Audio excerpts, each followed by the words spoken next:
शक्ती अभियानाअंतर्गत महिलांसाठी शक्ती तक्रार पेटीची निर्मिती करण्यात येणार आहे। उपमुख्यमंत्री अजित पवार यांनी ही घोषणा केली। महिला सुरक्षेसाठी एक हेल्पलाईन नंबरही जारी करण्यात आला आहे।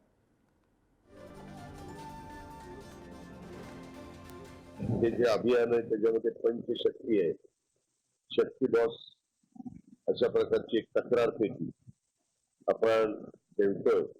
आता ज्या महिला किंवा मुली सदरबाबत तक्रार करण्यास घाबरतात त्यांनी आपली तक्रार मांडावी याकरता परिसरातील शाळा, कॉलेज, सर्व सरकारी कार्यालय, खाजगी कंपन्या, hospital, ST stand, coaching classes, tuition, महिला वसतिगृह, पोलीस ऑफिस, पोस्ट ऑफिस या ठिकाणी पोलिसांमार्फत शक्ती बॉक्स तक्रार पेटी म्हणजे मी आता नावं घेतली त्या ठिकाणी शक्ती बॉक्स तक्रार पेटी ठेवण्यात येईल।